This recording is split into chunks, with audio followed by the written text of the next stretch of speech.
Hey everyone, and welcome to another episode of Hashtag Please Just Start with Scott Greenhut. We are broadcasting live on the End Results Radio Network inside the Perimeter Roofing Studio from the Country Inn and Suites by Radisson Hotel in beautiful Stone Mountain, Georgia.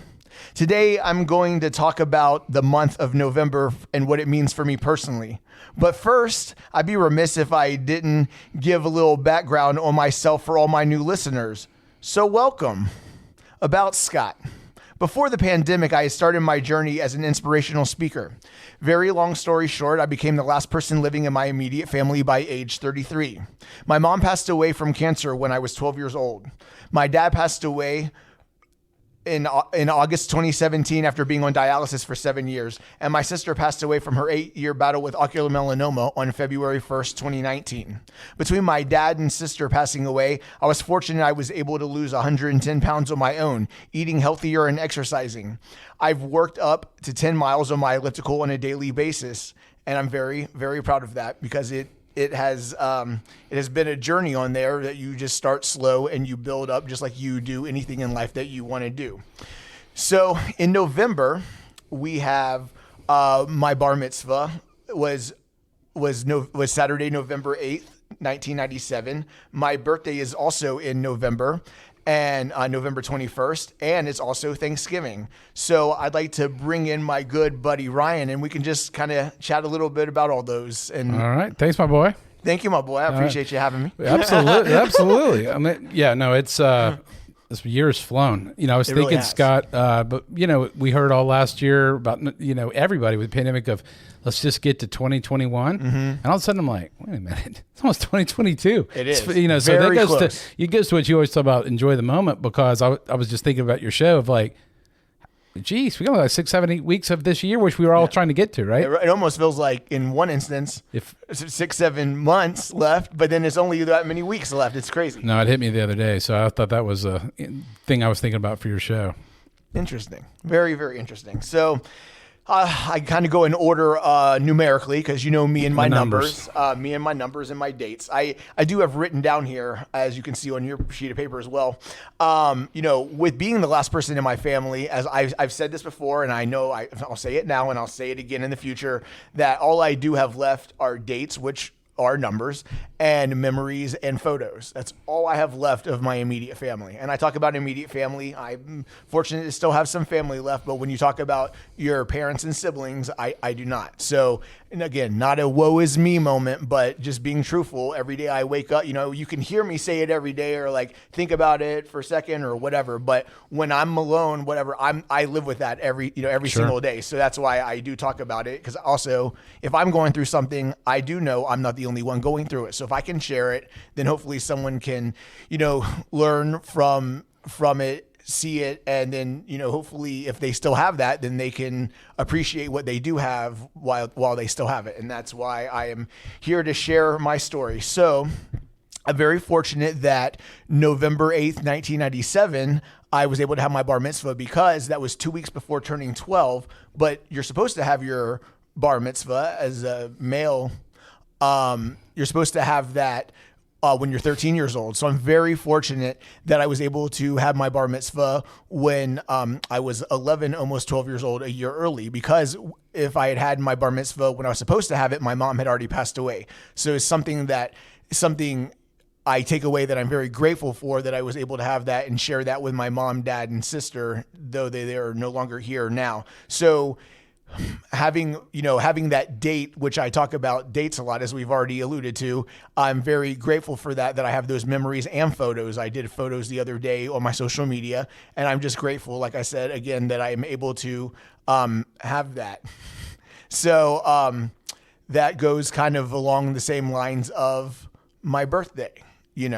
The people who brought me in this world, unfortunately, are no longer here. And then, I would have my sister. When I was younger, you don't know how long anyone's going to be here. But I definitely, my sister passed away at 37 years old.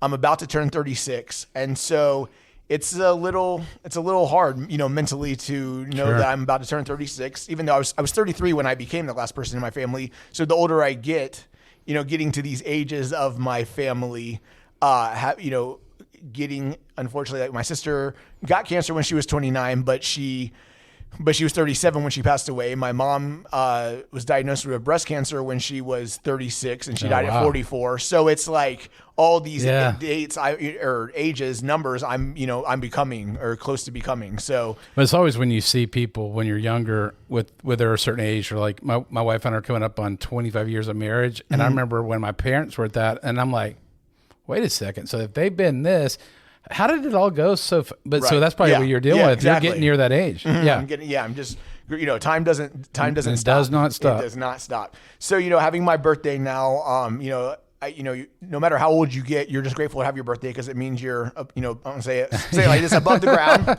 I say that, kind of not being funny, but, with my family gone, I try to have as much humor in my life as I can. Nothing what I've gone through is funny, but we try to, Well, as I told you before the year, we have a show dealing with celebration of lives, and the gentleman was just here literally going to put someone in the ground. So it's very real. Yeah, and I looked at him and was like, go do that. Yeah. We'll get you on next week. Yes. This is very important, but so is that as well. Yeah, very important. Yes. Absolutely. So, with my birthday, it's like, I have family, friends, and a lot of people have, made me feel special, though I'm here alone. I am thankful to have a lot of people around me, but at the same time, I do feel lonely some because the people who, I don't say the people you want here the most, but your most important people when you're growing up and everything, they're not here. They've all passed on. And so it really is hard. No day is easy. Some days are just worse than others. And I don't mean to say that in like a negative view. It's just realistic. Is that, Scott, because you're a huge sports fan, you've seen guys, shoes like Calvin Ridley, whatever, with, people doing just anything, depression or anxiety or whatever. I'm glad it's being discussed more. I know that you said passion area of view, and I've got a lot of family members dealing with stuff. But does that possibly, is it harder as you get near Thanksgiving or the end of the year? It just makes it's always real. But like when you see families are flying to go see their family or whatever, they're getting together, however they're doing that, pandemic or no pandemic. And it's like, I don't have that. And I don't, not faux family. I mean, I appreciate the people who want to have me over and stuff, but it's like, one day I hope to get married. I'm not going to have, I'm not going to be able to have that mother-son dance. So I'm not going to have someone in that place of it. Right. I'm just not going to have that. Sure. And so the faux-ness, I don't say fake, but the instead of, because I don't have it, I'm not a deep down, it's nice of people to want to have me over and whatever, but until I have my own, potentially my own family one day, that just isn't really my thing. Cause then I think about they're with their family and that's awesome. Yeah. But then it makes me feel extra weird and not their fault at all. It's just the dynamic that is hard to explain unless you're in those shoes, to be honest with you. And it's really good we're exploring this because I just know a couple people in my life have said just recently with the holidays coming up, I'm really starting to feel down this time of year. And I don't even know why or what it is, but so you're speaking to people that are going, I hear you. Yeah. Might be completely 100% different, but there's still the same feeling. Whatever. Yeah. Cause there's something lacking. I mean, we all have, positives and negatives in our life, and it's how we respond to it for sure. But I mean, it doesn't change no matter if we're positive all the time. And I try to be uplifting, and that's thanks to anxiety and depression medicine, medication. But and it's very, very, very thankful for that. I'm very thankful and grateful. We talk about gratitude a lot. Yeah. So is most of America, right?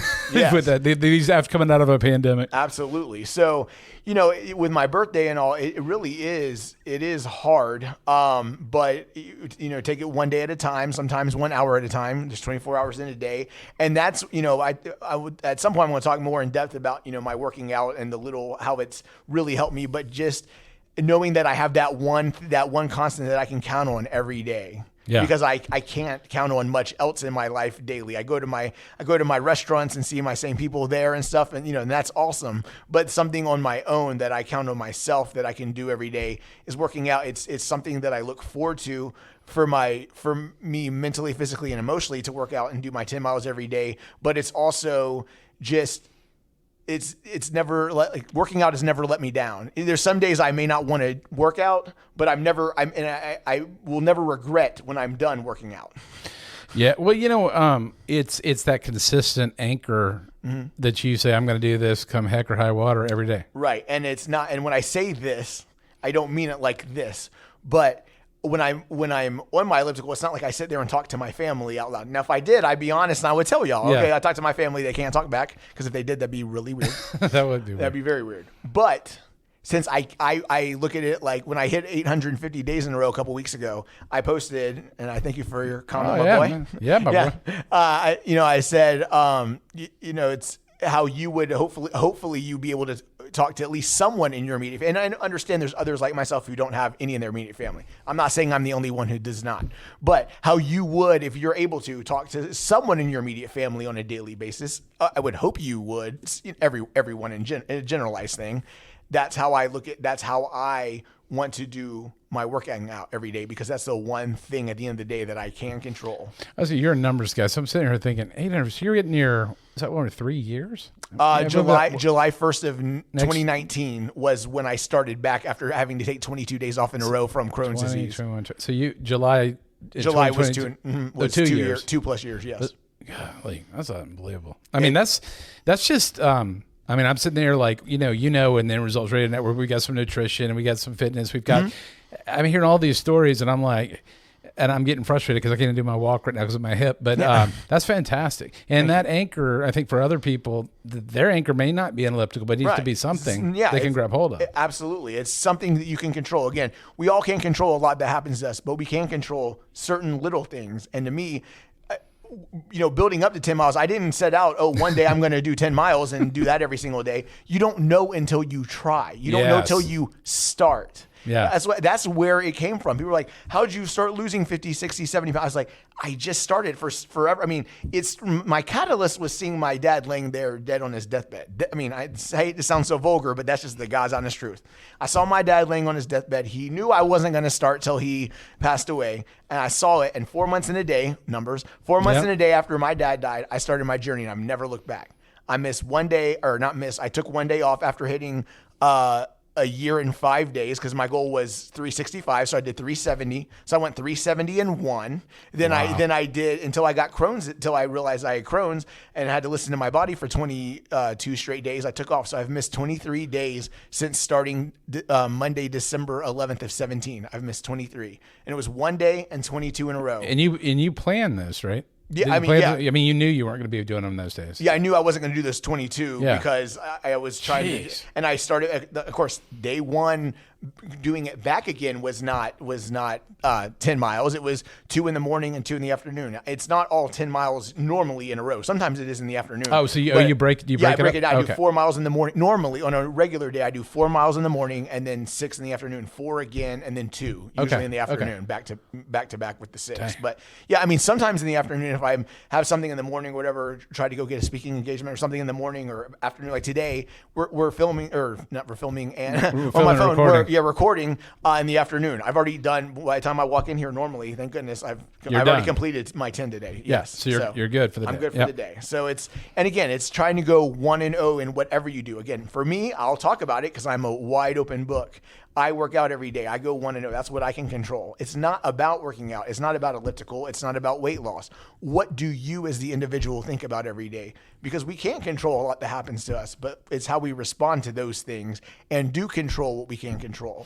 Well, and I told you, Scott, and this is for people listening that want to bring in a person to speak or train or whatever. Again, I think that why you're saying that is you're going to relate that's your circumstance, but you want to inspire, encourage them to go for their, please just start. Absolutely. I mean, so in other words, there's plenty of things on my list right now. I need to look at hashtag please just start because I'm just keep staring at them. And they're, really, I want to ask your opinion. Some of them, once you get going, aren't even as big a deal. You just keep staring at the same thing. It'd be like me walking past the elliptical and walking past the elliptical. So sometimes it's just like, I'm just going to do it tomorrow. Mm-hmm. And then I'm going to do it the next day, or whatever it is. But sometimes we make bigger deals of getting started. And that's why I love it. I do love the hashtag because it applies to any part of life. It absolutely does. It's about life. My story is about life and death. Unfortunately, death through that. But it's like living, again, not move. We talked about this before, not moving on because it's not leaving something behind, my family behind, moving forward. Because Moving life forward. is the reason that I feel comfortable saying we're moving forward, because life is going to happen if we're ready for it or not. 100%. So it's moving forward, but moving on, I feel like has a connotation. I could be wrong, but for me personally, it's a connotation of like, oh, forgetting that, and I don't want to forget them or things I've gone through to get where I am now. Like I'm doing fairly well under my circumstances, but it's been a long time coming of my medicine and talking to my therapist Sure. and everything. I'm not just good, but I'm working toward it. It's an everyday thing with mental health. You're going in the right direction. Yeah, one day at a time. day And at a that's time. it sounds so cliche and No, it's everything true, though. because it's so true. Cliches are true because they've been around. The sayings have been around forever because they work. Well, but think about this. If you said, I mean, somebody was like, well, did it take you like 2 to 3 weeks to lose 100 pounds? I mean, there's no shortcut. No. Shortcuts don't work anyway. Right. And that's what I did. I would go to a gym before I ever had an elliptical, and I would maybe see a little difference of like, in 3 weeks I'd lose like 5 pounds, and then I would go, then I'd go get a piece of cake and celebrate. It's like that defeats the whole purpose. I'm not saying you can't have it. I mean, I haven't had dessert, fast food, or fried food since February of 2018, but I'm not telling anyone to do what I've done. No, but Scott, that's another thing. So in your story, it's not just elliptical, but you've mentally trained yourself on foods. Mm-hmm. So, I mean, that's mental discipline. It is because, I say you can have it in moderation, but for me, I'm very honest with you. You have to be honest with yourself.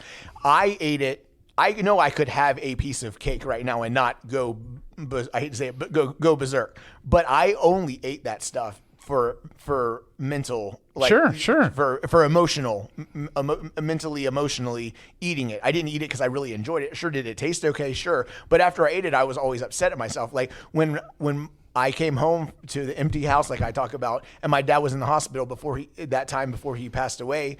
And I would go get the same brownies or whatever at Quick Trip, and I would walk in there like, 2 more brownies tonight, and I was like, yes, and they were like, okay. So I would get them and I would go home and I would eat it, and then I would be like, what am I doing? I know. What am I doing? But you know what? So in part of your journey has been, as our relationship, we've known for a long time. But yes. So it's a mindset. Mm-hmm. It doesn't mean mentally we all have different days, but it's going. I'm focused. Not that I couldn't go eat a piece of cake, but those are boundaries I'm setting. Well, up, right, and right? This is right. That is true. And something else I want to say: the excitement I got from eating it and then being upset at myself or whatever.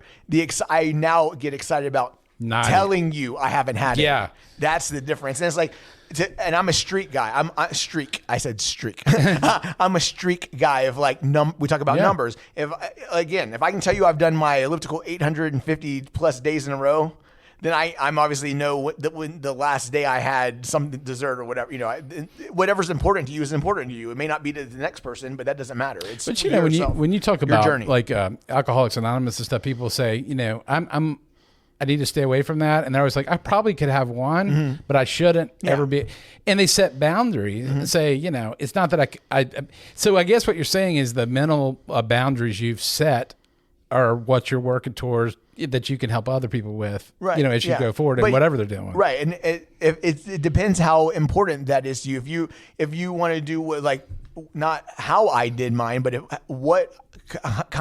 how I did mine and do half of it, then and again, it could be right the second I'm talking about weight, but it doesn't have to be. So like if you're looking to lose 40 or 50, and like I said, I lost 110 in 11 months, but I obviously became very, very strict. Yeah. But I didn't become strict overnight because like we just said, nothing is done overnight. Mm. So again, it took me about 3 months to get my food right where I never looked back. I've never once looked back. I talk about it because I love it and I'm excited, but if you can't really do anything sustainable without being enthusiastic as well, because it can get mundane, but it really hasn't for me because I've kept my eye on the prize of like, this sounds kind of deep and very true. I don't know how deep it is. Actually, that's not for me to say, but I could have had everything. My mom, dad, and sister have all passed away. And if I didn't lose the weight, I don't think I'd ever be given a chance to speak. Yeah. Because you saw something tangible. Before it was, he talks about wanting to lose weight, but he never did anything to do it. But once he finally hashtag please just started, see what I did there? Yeah. Then he has something tangible. Like maybe he has something to say. Maybe we can learn something from him instead of just what's happened to him. Because it's not what happens to you. People will be like, oh, that's really sad. Whatever. He lost his family. But it's what has he done? What can he bring? Well, leadership, Scott, the people remember what you say and do it, but they really remember what you actually do. Because, I have all these grand ideas, but if you don't do them, it doesn't really matter because people are like, it's all talk. Absolutely. So you've walked the walk. I mean, that's a lot of years now of doing that. I love it every day. I can't imagine my life where I'd be without it. I don't think I'd honestly be. I said that in my post. I said, I don't think I'd be here without it because, again, when I saw my dad laying there, passed away on his deathbed, I could have gotten worse or it could have gotten better. And I'm very grateful that I chose to get better. Absolutely. So I do want to leave you all with this thought for Thanksgiving. I hope that if you're listening to this podcast and are watching these little clips of this on my Instagram or Facebook stories, that you will do yourself a favor this Thanksgiving and you will really cherish the moments that you get to have with your family. Put your phone down, except to get that photo and be in the moment with your loved ones. Because unfortunately, that will not last forever. And I am here. I feel like I'm a messenger and here to remind you that. And you can just look at my story. Far from perfect, but I try to do the best I can, one foot in front of the other. And so with that, I really hope you all have a very happy Thanksgiving.